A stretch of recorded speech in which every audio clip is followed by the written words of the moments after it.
अस्थायी है न स्थायी। ये दोनों केवल मानसिक अवधारणाएं हैं। यथार्थ में किसी भी अस्थायी और विशाल भौतिक सृष्टि का कोई अस्तित्व नहीं है। ये सब केवल एक भ्रम है। जन्म और मृत्यु जैसे शब्दों का भी कोई अस्तित्व नहीं है और यथार्थ में यथार्थ भी नहीं है। मेरी किसी भी बात का कोई अर्थ नहीं है और मैं ये जानते हुए इतना कुछ लिखता हूं कि इसका कोई अस्तित्व नहीं है। इन शब्दों को रूप देना भी निरर्थक है क्योंकि शब्दों का भी असल में कोई अस्तित्व नहीं है। वर्तमान का एक माइक्रोसेकंड भी यथार्थ में मौजूद नहीं है। खुद को निर्मल कहने का भी यह अर्थ है कि मैं कुछ सिद्ध करना चाहता हूं जो कि अपने आप में बेमानी है। मैं ये सब क्यों लिखता हूं जबकि जानता हूं कि इसका कोई अस्तित्व नहीं है? शायद मैं कुछ देख रहा हूं और उसके बारे में लिख रहा हूं जो वास्तव में अस्तित्व में नहीं है।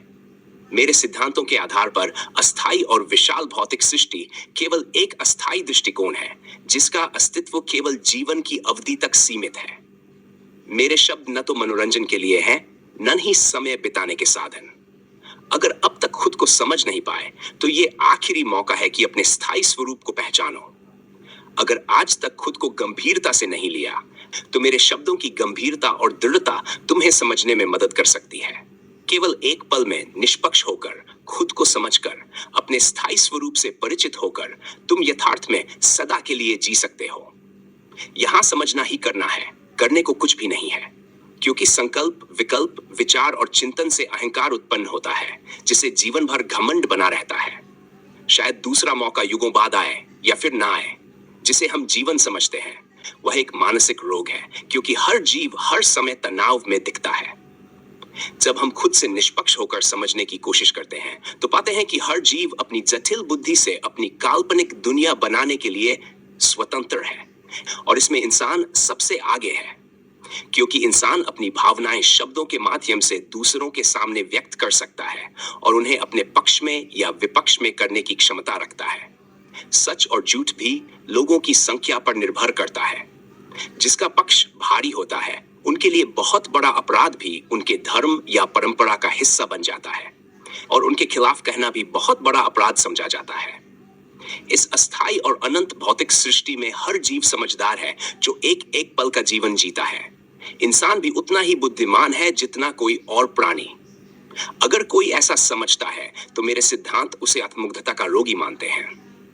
जब तक कोई निष्पक्ष नहीं होता उसकी हर सोच और विचार में खुद की पक्षपाती दृष्टि रहती है। इंसान प्रजाति सबसे पहले अपने श्रेष्ठ होने की भावना में डूबी होती है। उसे पता होता है कि वह जो कर रहा है या कह रहा है वह गलत है, फिर भी वह उसे सही साबित करने के लिए पूरी ताकत लगा देता है। अपनी गलती मानकर आगे बढ़ने को तैयार नहीं होता। इस विशाल और अस्थायी सृष्टि में हर जीव अपने अस्तित्व को स्थापित करने की प्रवृत्ति रखता है। जब उसे अपने अस्तित्व पर खतरा महसूस होता है तो वह अपने जटिल बुद्धि के कारण बौखलाहट दिखाता है। उसकी प्रतिक्रिया इस पर निर्भर करती है कि उसके अंदर कितनी बौखलाहट है।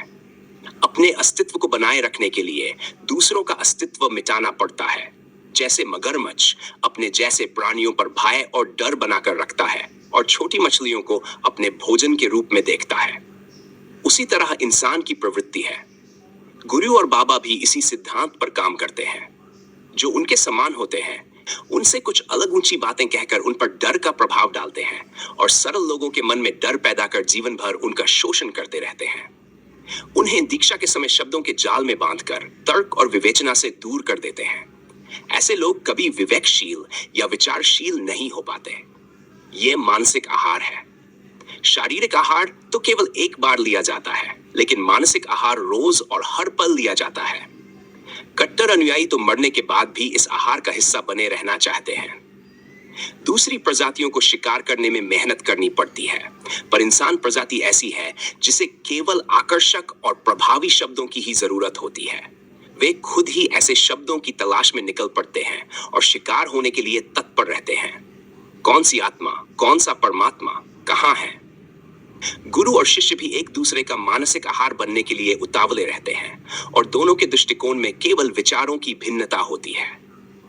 मैं खुद को बुद्धिहीन मानता हूं। ज्ञानी, विज्ञानी या महात्मा बनने की चाहत मुझ में कभी नहीं थी। जब मैंने इस अस्थायी और विशाल भौतिक सृष्टि और इसकी जटिल बुद्धि का अस्तित्व ही नकार दिया, तो बाकी कुछ बचता ही नहीं। मैंने कभी कुछ बनना ही नहीं चाहा, अपने ही भ्रम को खत्म करने की जिद में था, क्योंकि यथार्थ में मेरे प्रतिबिंब का भी कोई स्थान नहीं है और कुछ होने का कोई मतलब नहीं है। जो कोई जटिल बुद्धि से सोच भी नहीं सकता, वो सब करके